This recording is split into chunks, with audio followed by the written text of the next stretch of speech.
Hello students, आज की class में बच्चों हम स्टडी करेंगे स्पेक्ट्रोस्कोपी। ठीक है, तो बच्चों सबसे पहले किसी भी टॉपिक को पढ़ने से पहले हम क्या जानते हैं कि इस टॉपिक को हम स्टडी क्यों कर रहे हैं। तो बच्चों जो स्पेक्ट्रोस्कोपी को स्टडी करने का जो हमारा मेन टारगेट होता है वो क्या होता है।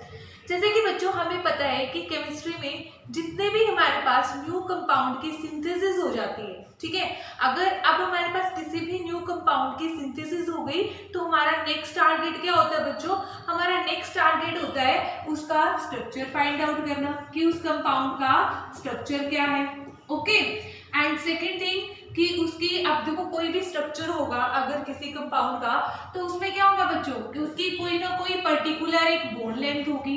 तो नेक्स्ट टारगेट हमारा ये भी रहता है कि उसकी बॉन्ड लेंथ कितनी है ये पता लगाया जाए। ठीक है, और बॉन्ड लेंथ के अलावा बच्चों जैसे कि बॉन्ड एंगल, ठीक है, हमारे पास जितने भी बॉन्ड पैरामीटर्स होते हैं या फिर उसके अंदर उस कंपाउंड के अंदर कौन सा फंक्शनल ग्रुप प्रेजेंट है, ये हमें क्या करना होता है बच्चों, पता करना होता है। ठीक है, तो ये सब चीजें हम केमिस्ट्री की कौन सी ब्रांच में स्टडी करते हैं बच्चों, स्पेक्ट्रोस्कोपी में हम स्टडी करते हैं जब भी हमारे पास किसी न्यू कंपाउंड की सिंथेसिस हो जाती है। ओके बच्चों, तो सबसे पहले समझते हैं बच्चों कि स्पेक्ट्रोस्कोपी का मतलब क्या होता है। ठीक है, अभी तो हमने सिर्फ ये चीज डिस्कस की, एक आइडिया हमने बेसिकली ले लिया है कि स्पेक्ट्रोस्कोपी में हम क्या चीजें स्टडी करने वाले हैं। अब वो चीजें, ठीक है, हम कैसे स्टडी करते हैं, कैसे फाइंड आउट करते हैं, अब ये हम सीखेंगे स्पेक्ट्रोस्कोपी में।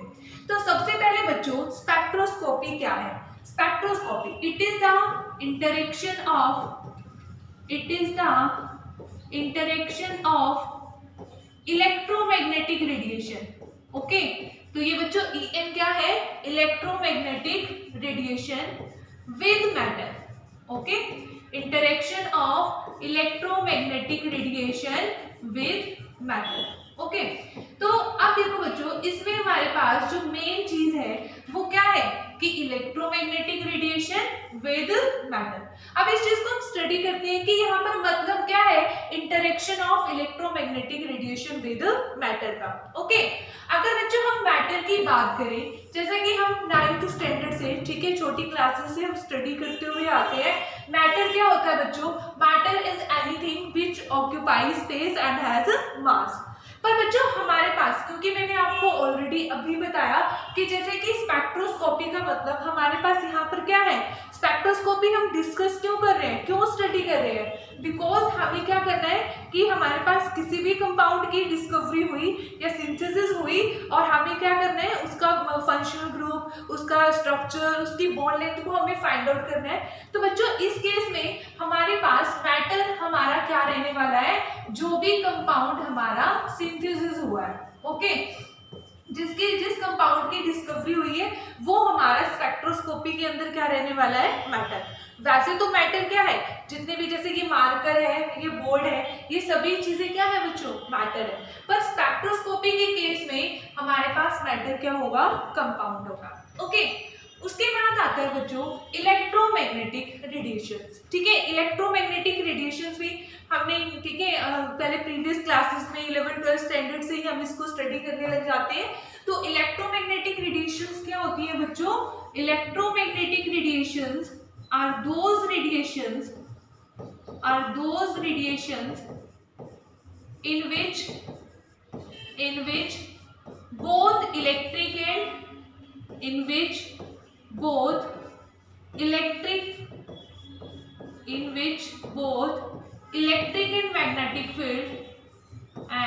magnetic field are perpendicular to each other। ठीक है, ऐसे रेडिएशंस जिसमें दोनों इलेक्ट्रिक फील्ड भी और मैग्नेटिक फील्ड भी दोनों क्या होती है बच्चों, perpendicular to each other.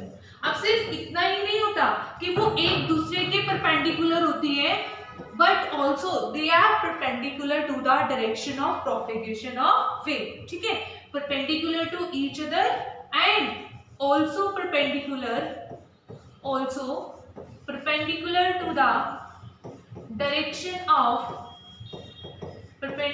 to the direction of propagation of wave। ठीक है, इसका मतलब क्या हुआ बच्चों, इसका मतलब हुआ कि जिस जो वेव की जो डायरेक्शन है, ठीक है, तो वो जो मैग्नेटिक और हमारे पास इलेक्ट्रिक फील्ड है वो आपस में एक दूसरे के तो परपेंडिकुलर है ही है, साथ में वो किसके परपेंडिकुलर है, साथ में वो direction of propagation of wave के भी परपेंडिकुलर है। ओके बच्चों, ठीक है। तो ये क्या होती है हमारे पास इलेक्ट्रोमैग्नेटिक रेडिएशन। ठीक है, अभी हमें कुछ मतलब यहाँ से ऐसे क्लियर नहीं हुआ कि भाई यहाँ पर अब इसका मतलब क्या है कि ये इंटरेक्शन कैसे करेगी मैटर के साथ, जो हमारी इलेक्ट्रोमैग्नेटिक रेडिएशंस है। ओके बच्चों, तो ये हमारे पास कैसे यहाँ पर ठीक है इंटरेक्ट करती है। तो इसमें हम करते क्या है बच्चों, स्पेक्ट्रोस्कोपी में हम हमारा कंपाउंड लेते हैं, क्योंकि हमारा मैटर क्या है यहाँ पर, हमारा कोई भी कंपाउंड जिसकी हमारे पास क्या हुई है, सिंथेसिस हुई है। ओके, तो उसको हम क्या लेते हैं बच्चों, उसको हम एक क्यूबिट में ले लेते हैं। ठीक है, हमारे पास एक यहाँ पर अपरेटस होता है जिसे हम क्या बोलते हैं बच्चों, क्यूबिट बोलते हैं। ओके, तो इसमें हम क्या करेंगे बच्चों, सपोज करो इसमें हमारे पास ये हमने कंपाउंड यहाँ पर रख दिया। ठीक है, अब इस कंपाउंड को हम क्या कराएंगे, इस कंपाउंड को इंटरेक्ट कराएंगे किसके साथ, इलेक्ट्रोमैग्नेटिक रेडिएशंस के साथ। ठीक है, जैसे हमने यहाँ पर ये इसको इंटरेक्ट करा दिया किसके साथ, इलेक्ट्रोमैग्नेटिक रेडिएशंस के साथ। ओके, अब तो फिर अब हमें कैसे पता चलेगा, अब बच्चों क्योंकि इलेक्ट्रोमैग्नेटिक रेडिएशन बहुत टाइप्स की होती है, जैसे कि हमारे पास हो गई ठीक है रेडियो वेव्स हो गई, हमारे पास गामा रेज हो गई, इंफ्रारेड रेज हो गई। ठीक है, वो डिपेंड करता है कि हमारा टारगेट क्या है। ठीक है, टारगेट का मतलब क्या है बच्चों, कि हमें उसका स्ट्रक्चर फाइंड आउट करना है, उस कंपाउंड का, उस कंपाउंड में कौन सा फंक्शनल ग्रुप प्रेजेंट है ये फाइंड आउट करना है, या फिर हमें उसका बॉन्ड एंगल फाइंड आउट करना है। तो वो डिपेंड करता है कि हम उस कंपाउंड के बारे में स्टडी क्या करना चाहते हैं, उसी के अकॉर्डिंग हम इलेक्ट्रोमैग्नेटिक रेडिएशन को बच्चों क्या कराते हैं, इस कंपाउंड के साथ इंटरेक्ट करवाते हैं। ठीक है, और जैसे ही ये इलेक्ट्रोमैग्नेटिक रेडिएशन इसके साथ ठीक है कंपाउंड के साथ इंटरेक्ट करती है, तो हमारे पास क्या जाते हैं, कुछ रिजल्ट्स आ जाते हैं जो हमें फाइंड आउट करने होते हैं। ओके बच्चों, तो ये हमारे पास क्या हुआ बच्चों, ये मीनिंग हुआ स्पेक्ट्रोस्कोपी का। ठीक है, तो इसमें हमें क्या चीजें पता चली, स्पेक्ट्रोस्कोपी क्या है बच्चों, it is simply the interaction of electromagnetic radiation with matter. Okay, अब बच्चों नेक्स्ट हम स्टडी करते हैं कि जो इलेक्ट्रोमैग्नेटिक रेडिएशंस है ये हमारे पास कितने टाइप्स की होती है। ओके, तो इलेक्ट्रोमैग्नेटिक रेडिएशन को स्टडी करते हैं बच्चों, ये कितने टाइप्स की हमारे पास होती है। ठीक है, तो सबसे पहले बच्चों हमारे पास यहाँ पर फर्स्ट ठीक है इस तरीके से हमारे पास आती है बच्चों रेडियो वेव्स। ठीक है, फर्स्ट हमारे पास क्या है बच्चों, रेडियो वेव्स। ओके, सेकंड हमारे पास है बच्चों, हमारे पास माइक्रोवेव्स। ठीक है, नेक्स्ट इलेक्ट्रोमैग्नेटिक रेडिएशन है हमारे पास माइक्रोवेव्स, एंड थर्ड है हमारे पास ठीक है इंफ्रारेड वेव्स, इंफ्रारेड रेज। ठीक है, उसके बाद हमारे पास ठीक है फोर्थ आता है बच्चों ठीक है visible rays, visible rays. Fifth आता है बच्चों हमारे पास ultraviolet rays, ultraviolet rays. ठीक है, नेक्स्ट आता है बच्चों हमारे पास X rays, next is gamma rays, and last is cosmic rays. Okay, last is cosmic rays. ठीक है, अब बच्चों इनकी मैं यहाँ पर फ्रीक्वेंसी लिख देती हूँ कि इनकी फ्रीक्वेंसी कितनी होती है। जो हमारी रेडियो वेव्स होती है बच्चों उनकी फ्रीक्वेंसी होती है 3 × 10⁻⁶ to 3 × 10⁻10 हर्ट्ज। ओके, इसकी यूनिट क्या होती है बच्चों, हर्ट्ज। ठीक है, तो यहाँ से भी हमें ये रेंज को भी ठीक है कई बच्चे स्किप कर देते हैं कि हम ये रेंज लर्न नहीं करेंगे, पर कई बार डायरेक्ट क्वेश्चन जो एग्जाम में आता है वो किसका आता है बच्चों, ऐसे डायरेक्ट रेंज से भी क्वेश्चन आ जाता है, तो इस रेंज को आपको लर्न करना है। ओके, उसके बाद बच्चों हमारे पास नेक्स्ट इसकी कितनी होती है 3 × 10⁻10 to 3 × 10⁻12 hertz. Next 3 × 10⁻12 to 3 × 10⁻14 hertz. ठीक है, देखो इसको ना याद करने का मैं आपको एक सिंपल सा तरीका बताती हूँ। यहाँ पे इसे आपने 6 याद कर लिया, 3 × 10⁶, तो यहाँ पर बच्चों कितने का गैप है, 4 का गैप है, क्योंकि ये 3 × 10⁻10 है, ठीक है, तो यहाँ पर 4 का गैप है। बाकी सभी में कितने का गैप आएगा बच्चों, 2 का गैप आएगा। जैसे यहाँ पर 3 × 10⁻10 to 12 है, 3 × 10⁻12 to 14 है। नेक्स्ट में बच्चों हमारे पास क्या होने वाला है, 10⁻14 to 10⁻16 होने वाला है। ओके, आई थिंक सो आपको यहाँ से ये चीजें क्लियर हो गई होगी।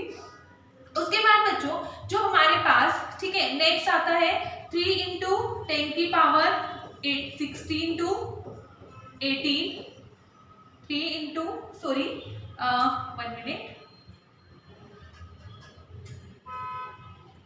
ठीक है,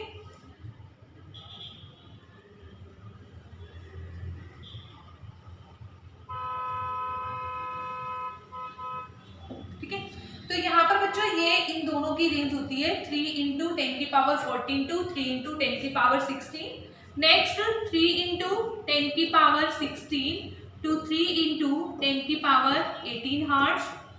ओके, और नेक्स्ट जो हमारे पास गामा रेज होती है बच्चों वो होती है 3 × 10⁻18 to 3 × 10⁻20 हर्ट्ज। ओके, तो देखो यहाँ से क्वेश्चन कैसे आता है बच्चों, यहाँ से क्वेश्चन कुछ इस तरीके का हमारे पास आता है कि हमारे पास क्या होगा, हमारे पास यहाँ पर कोई भी रेंज आपको गिवन होगी, जैसे कि आपको सपोज किया कि इस तरीके से दे दिया कि 3 × 10⁻13 हर्ट्ज हमारे पास क्या है, फ्रीक्वेंसी है, तो बताओ किस रीजन में लाई करती है, तो 3 × 10⁻13 किस रीजन में आ जाएगी बच्चों, इंफ्रारेड रीजन में आ जाएगी। ओके, इस टाइप का क्वेश्चन आता है। अब देखो ये हमारे पास क्या है बच्चों, इसको हम क्या बोलते हैं, इस अरेंजमेंट को हम बोलते हैं बच्चों इलेक्ट्रोमैग्नेटिक स्पेक्ट्रम। क्या बोलते हैं बच्चों इस अरेंजमेंट को, हम इलेक्ट्रोमैग्नेटिक स्पेक्ट्रम भी हम इसे बोलते हैं। ठीक है, इलेक्ट्रोमैग्नेटिक स्पेक्ट्रम क्या होता है, अगर कोई हमसे पूछे तो इलेक्ट्रोमैग्नेटिक स्पेक्ट्रम होता है बच्चों अरेंजमेंट ऑफ रेडिएशंस। ठीक है, arrangement of electromagnetic radiations according to their increasing energy. ठीक है, अब देखो अगर हम यहाँ पर देखें डाउन द सीरीज की अगर हम बात करें तो यहाँ पर हम क्या देख रहे हैं, इसकी फ्रीक्वेंसी इंक्रीज हो रही है, तो फ्रीक्वेंसी इंक्रीज होने का मतलब क्या है बच्चों, यहाँ पर इसकी एनर्जी क्या हो रही है, इंक्रीज हो रही है। ठीक है, तो जैसे जैसे हम डाउन द सीरीज मूव करते हैं तो एनर्जी क्या हो रही है बच्चों, इंक्रीज। अगर एनर्जी इंक्रीज हो रही है, क्योंकि एनर्जी फ्रीक्वेंसी से कैसे रिलेटेड होती है, E = hν। ठीक है, where h is a Planck's constant. ठीक है, तो बच्चों जो हमारी फ्रीक्वेंसी होगी वो भी क्या होगी, इंक्रीज होगी। ठीक है, और अगर हम बात करें बच्चों इन टर्म्स ऑफ लैम्डा, ठीक है, ये फ्रीक्वेंसी के टर्म में हो गई, ये एनर्जी के टर्म में हो गई। अगर हम बात करें इन टर्म्स ऑफ लैम्डा तो बच्चों हम इसको क्या लिख सकते हैं, फ्रीक्वेंसी को C/λ। तो एनर्जी और लैम्डा क्या होते हैं, एक दूसरे से इनवर्सली रिलेटेड होते हैं, तो हम ये बोल सकते हैं कि डाउन द सीरीज लैम्डा क्या होगा बच्चों, डिक्रीज होगा। ठीक है, लैम्डा क्या होगा, डिक्रीज होगा। अब देखो अगर ना आप इसमें भी कंफ्यूज हो जाते हो कि हमें ये याद नहीं रहता डाउन द सीरीज जो एनर्जी है वो इंक्रीज होगी या फिर डिक्रीज होगी। ठीक है, वैसे तो जब आप ये रेंज याद करोगे आपको ऑटोमेटिकली ये चीजें आ जाएंगी, बट अगर फिर भी हमें कंफ्यूजन होती है तो हम इस चीज के लिए हम कैसे याद कर सकते हैं। देखो बच्चों R से क्या है, R stands for radio waves, और हमें पता है कि रेड जो कलर होता है R stands for red also. ठीक है, तो जो रेड कलर की वेवलेंथ होती है वो हमारे पास क्या होती है, मैक्सिमम होती है। ठीक है, तो इस तरीके से अगर हमें ये पता होगा कि रेडियो वेव्स की जो वेवलेंथ होती है वो मैक्सिमम होती है तो ऑटोमेटिकली हमें ये पता चल जाएगी कि इसकी एनर्जी क्या होगी, सबसे कम होगी। ओके स्टूडेंट्स, तो हम इस तरीके से इस स्पेक्ट्रम को याद कर सकते हैं, और ये स्पेक्ट्रम हमें क्या होना चाहिए, सीक्वेंस में याद होना चाहिए। ओके, तो देखो अब हमारे पास ये हमें स्पेक्ट्रम आना चाहिए, और ये हमारे पास क्या है, ये रेडिएशंस है। ओके, अब बच्चों डिपेंड करता है। अब देखो जैसे हमने देखा कि ये इतने टाइप्स के हमारे पास क्या है, रेडिएशंस है। ओके, अब इन रेडिएशंस के कॉरेस्पॉन्डिंग कि जब रेडियो वेव्स इंटरेक्ट करेंगी कंपाउंड के साथ तब हम कौन सी स्पेक्ट्रोस्कोपी डिस्कस करते हैं। अगर माइक्रोवेव, ठीक है, माइक्रोवेव रीजन की जो रेडिएशंस है वो इंटरेक्ट करती है कंपाउंड के साथ तब हम कौन सी स्पेक्ट्रोस्कोपी स्टडी करते हैं और क्या हमें उसके रिजल्ट्स मिलते हैं। अब हम बात करते हैं बच्चों, ठीक है, रेडियो वेव्स की, ठीक है, क्योंकि रेडियो वेव्स की एनर्जी क्या है, बहुत ही कम है, ठीक है, बहुत ही कम है, ठीक है, लीस्ट एनर्जी है।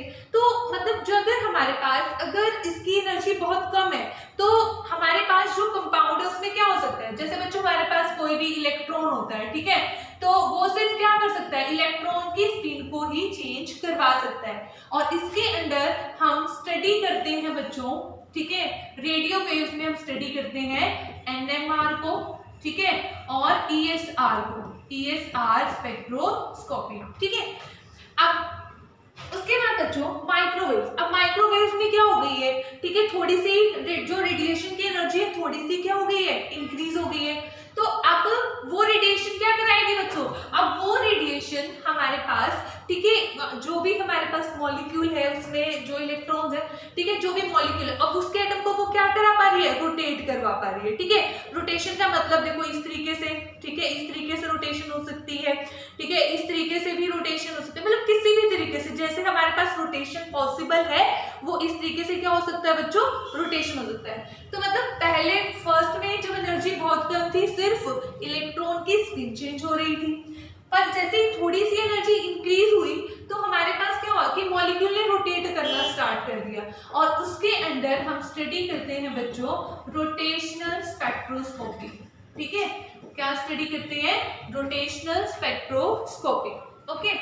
उसके बाद बच्चों इंफ्रारेड, अब हमारे पास एनर्जी थोड़ी सी और इंक्रीज हो गई, ठीक है, अगर थोड़ी सी एनर्जी इंक्रीज हो गई तो अब रोटेट होने के साथ साथ मॉलिक्यूल ने क्या करना स्टार्ट कर दिया, वाइब्रेट भी करना स्टार्ट कर दिया, और उसके रिगार्डिंग हम स्टडी करते हैं बच्चों vibrational spectroscopy, okay, vibrational spectroscopy. उसके बाद बच्चों जैसे एनर्जी थोड़ी सी और इंक्रीज हुई तो हम यहाँ पर क्या स्टडी करते हैं, ठीक है, अल्ट्रावायलेट स्पेक्ट्रोस्कोपी, ठीक है, अल्ट्रावायलेट स्पेक्ट्रोस्कोपी। उसके बाद आ गया बच्चों एक्सरेज, अब एनर्जी बहुत ज्यादा हो गई है, तो अब देखो एक्सरेज में, ठीक है, एक्सरेज की एनर्जी क्योंकि बहुत ज्यादा है तो इस केस में ये क्या होता है बच्चों, यहाँ से हम स्टडी करते हैं जैसे कि XPES हो गया, या फिर बच्चों सॉलिड स्टेट के केस में इसका ज्यादा यूज हम देखते हैं, जैसे कि डाइफ्रैक्शन पैटर्न जब हम स्टडी करते हैं तो उसमें हम क्या स्टडी करते हैं, ठीक है, एक्स रेज का हम यूज करते हैं, जो भी एक्स रेज वगैरह होते हैं, ठीक है। उसके बाद अगर हम गामा रेज की बात करें, क्योंकि गामा रेज की एनर्जी बहुत ज्यादा होती है, ठीक है, तो गामा रेज डायरेक्ट हमारे न्यूक्लियस से, ठीक है, हमारे जो एटम होता है उसके न्यूक्लियस से भी क्या कर सकती है, डील कर सकती है। ऐसा होता है ना कि जैसे हमारे पास सपोज करो ये एटम है, ठीक है, ये हमारे पास न्यूक्लियस है और यहाँ पर हमारे पास, ठीक है, एनर्जी लेवल्स है, ठीक है, यहाँ पर हमारे पास क्या है, बहुत सारे एनर्जी लेवल्स है।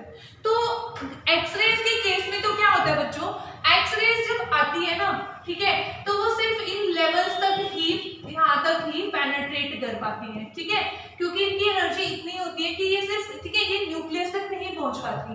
बट जबकि अगर हमारे पास गामा रेज की अगर हम बात करें तो गामा रेज क्या होती है बच्चों, गामा रेज की एनर्जी क्योंकि बहुत ज्यादा है तो इसलिए ये डायरेक्ट न्यूक्लियस से भी इंटरेक्ट कर जाती हैं, और इसलिए बच्चों जो हम गामा रेज, ठीक है, इसमें जो मोसबार स्पेक्ट्रोस्कोपी हम पढ़ते हैं वो किसमें स्टडी करते हैं बच्चों, गामा रेज में, ठीक है।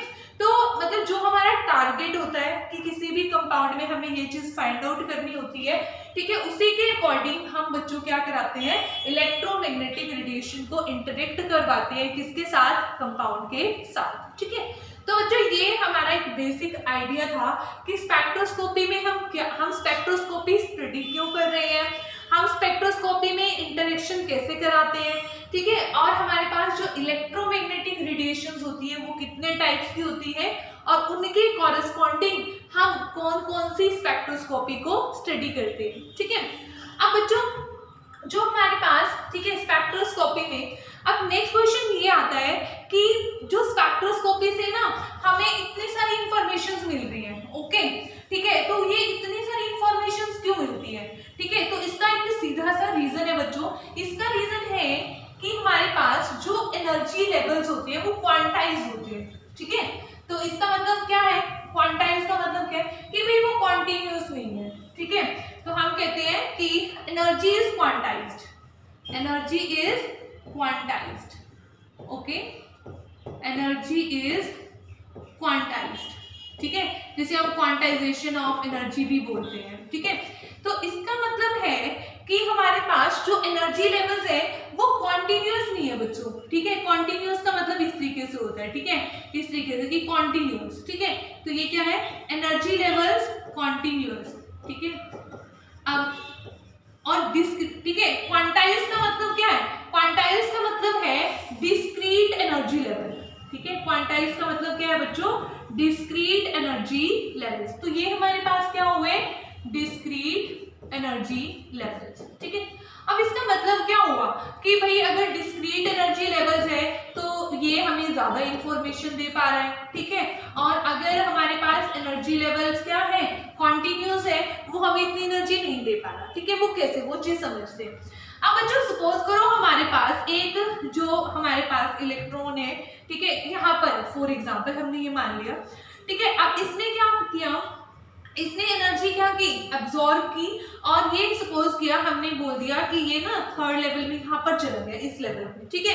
या फिर हमारे पास यहाँ पे था एक कोई भी इलेक्ट्रॉन, तो यहाँ पर चला गया इसने। तो हम यहाँ पर बच्चों क्या फाइंड आउट कर सकते हैं, सपोज करो ये हमारा E1 है, ये हमारा E2 है, ये हमारा E3 है, और ये हमारा E4 है, ठीक है। इसको मैंने नंबर 1 मान लिया, ठीक है। तो अगर मुझे, ठीक है, नंबर 1 के लिए मुझे change in energy find out करना हो तो हम यहाँ पर कैसे कर सकते हैं बच्चों, E3 माइनस E1, ठीक है। और जबकि अगर मुझे सेकंड के लिए फाइंड आउट करना हो तो हम चेंज इन एनर्जी को कैसे फाइंड आउट कर सकते हैं बच्चों, E4 माइनस E2, ठीक है। तो हम यहाँ पर इसका मतलब क्या बोलते हैं, अगर, ठीक है, यहाँ पर हमें मतलब है ना एक स्पेसिफिक वैल्यू का हमें पता चल रहा है, आइडिया हमें पता चल रहा है कि यहाँ पर कितना चेंज हुआ एनर्जी में। बट सपोज करो हम ये मानते हैं कि जो हमारे एनर्जी लेवल है वो कॉन्टिन्यूअस है, ठीक है, हमारे एनर्जी लेवल क्या है, कॉन्टिन्यूअस, और हमारे पास है ना कोई भी, जैसे सपोज करो यहाँ पर है इलेक्ट्रॉन, अब हम कहते हैं कि यहाँ पर चला गया, तो हमें कुछ पता चलता, कोई आइडिया हम यहाँ पर डेल्टा E के बारे में, ठीक है, कि कितनी एनर्जी इसने अब्सॉर्ब की है, कितना चेंज हुआ है, तो क्या हम यहाँ पर फाइंड आउट कर सकते हैं, नो, ठीक है। तो यहाँ पर बच्चों क्योंकि हमारे जो एनर्जी लेवल्स होते हैं, एनर्जी होती है वो क्वांटाइज्ड होती है, वो कॉन्टिन्यूअस नहीं होती, इसी वजह से हम स्पेक्ट्रोस्कोपी में जो इतने सारा जो इसका डाटा है, ठीक है, कि उसमें कौन सा फंक्शनल ग्रुप है, कैसे उसका अरेंजमेंट है किसी भी हमारे पास फंक्शनल ग्रुप्स का, तो हम क्या करते हैं स्पेक्ट्रोस्कोपी में हम वो आसानी से स्टडी कर पाते हैं, ठीक है बच्चों। तो ये हमारे पास क्या है कि स्पेक्ट्रोस्कोपी में हम डील क्या करते हैं, ठीक है।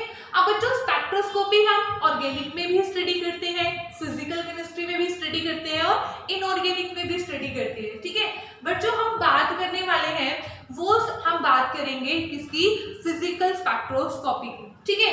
और फिजिकल स्पेक्ट्रोस्कोपी में हमारे पास जैसे कि सबसे पहले हम स्टडी करते हैं रोटेशनल स्पेक्ट्रोस्कोपी, फिर वाइब्रेशनल स्पेक्ट्रोस्कोपी, और फिर वाइब्रेशनल रोटेशनल स्पेक्ट्रोस्कोपी, ओके बच्चों।